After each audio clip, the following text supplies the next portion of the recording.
Arte y hechos históricos en el Pisuerga.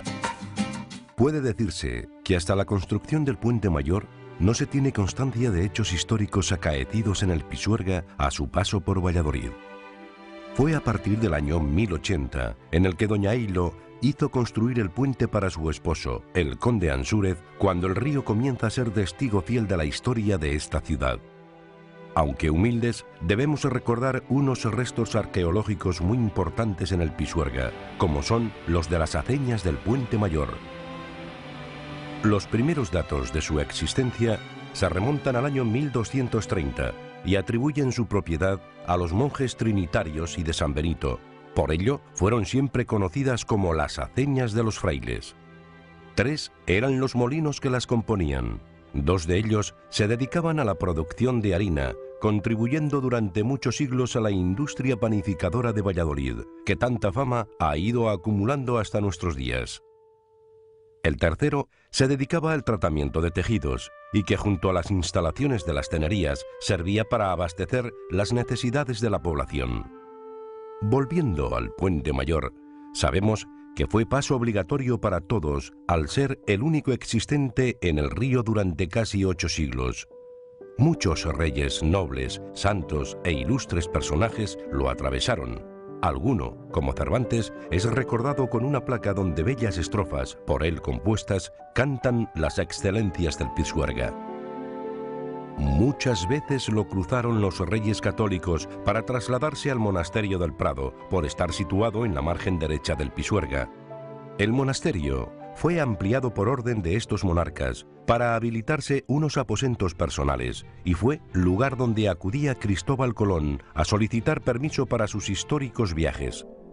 Para ello, oraba ante la imagen de Nuestra Señora de Prado, también llamada Virgen de la Esperanza del Descubrimiento, que hoy se venera en el altar mayor de la vallisoletana parroquia de San Nicolás.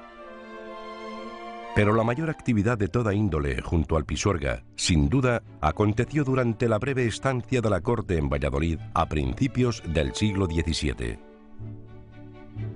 En esa época, y en la margen derecha del río, se encontraba el Palacio de la Ribera, propiedad del duque de Lerma, que posteriormente vendió al rey Felipe III. Alguna vez lo había visto desde el otro lado del río, desde la orilla, creo que es izquierda, ¿no? Desde la orilla izquierda. Pero no me podía imaginar que se conservara este trozo tan grande, este zócalo, de lo que fue todo el Palacio de la Ribera. Es que no tenía ni idea, no me lo podía ni imaginar.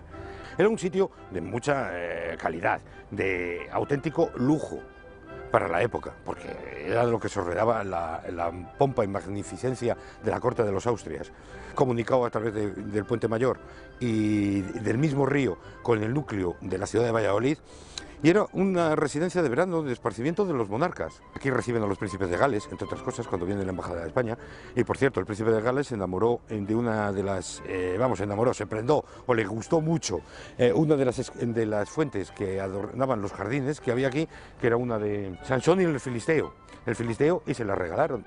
Esto se fue ruralizando a lo largo del tiempo. Este palacio al principio le siguen manteniendo, como todas las propiedades que tenía la monarquía, pero con el paso del tiempo cada vez se va ruralizando más y lo que se va haciendo es destinándole a usos agrícolas, hasta que termina desapareciendo.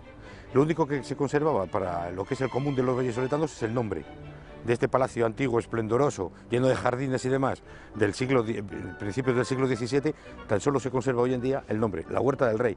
Y mucha gente, yo estoy seguro que no saben ni por qué se le denomina de esa forma. Se pensará que es una denominación popular, cuando lo que está haciendo referencia son a los jardines del rey que tenía cuando Valladolid es corte entre 1602 y 1606.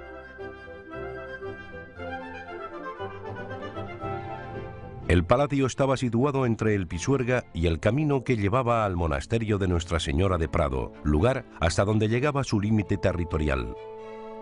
Para regar todo ese terreno se instaló un artilugio de elevación de aguas del río pionero en su época dentro del campo de la ingeniería hidráulica en España.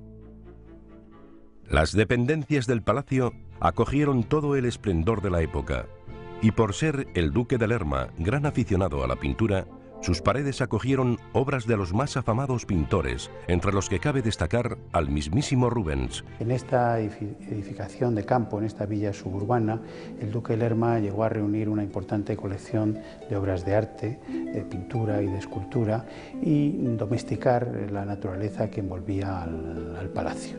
Entre las obras de las que tenemos constancia, que pertenecieron a la colección del duque en nuestra ciudad, se encuentra esta que tenemos a mis espaldas, la composición de Demócrito y Heráclito, los dos filósofos griegos, que fue pintada por el pintor flamenco Pedro Pablo Rubens cuando viene a Valladolid como emisario del duque de Mantua, como representante diplomático del duque de Mantua en la corte española.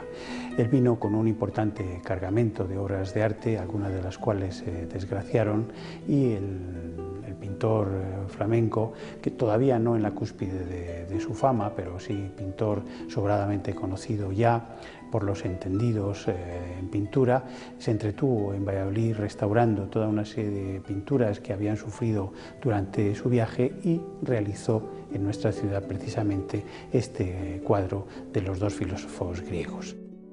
El palacio estaba dotado con su propia plaza de toros. En ciertas ocasiones también se lanzaban toros al río mediante un tobogán engrasado para ser toreados en el agua desde diversas embarcaciones. Luego eran sacados a la playa para finalizar allí la lidia. Me trae gratos recuerdos porque en esta zona venía a hacer ejercicio, footing, a entrenar como torero. Toreaba de salón, venía con mi capote y mi muleta y toreaba al viento, y lógicamente pues tengo unos gratísimos recuerdos de este lugar. También entrenaba en la Plaza de Toros, pero también en este lugar pues tan maravilloso y este rincón tan marcado, y sobre todo porque es la ilusión de un niño que quiere ser torero, y aquí hice pues mis primeros pinitos de cara al viento y de testigo pues el río Pisuerga. Propiciado por la estancia de la corte en Valladolid, el 2 de agosto de 1602 se produjo el hecho de mayor importancia realizado en aguas del Pisuerga. Uno de los hechos históricos más importantes que tuvieron lugar en las orillas y dentro del Pisuerga fue el primer ensayo de un buceo en el mundo. Y esto ocurrió lugar en Valladolid, en la ribera del Pisuerga, en el año 1602, con toda la corte y casi todo el pueblo de Valladolid contemplándolo. Un inventor extraordinario, inventor de la máquina de vapor, había patentado e iba a patentar un sistema para permanecer debajo del agua un hombre por tiempo indefinido, y lo consiguió por primera vez en Valladolid. Ante el asombro del rey y de la corte, vieron cómo se sumergía con un extraño equipo, extraño entonces, pero muy parecido a los actuales equipos de buceo autónomo, una persona que estuvo más de una hora y que se podía comunicar con los de fuera. Le dijo al mismo rey que podía seguir hasta que el hambre y la sed le pudiesen mantener.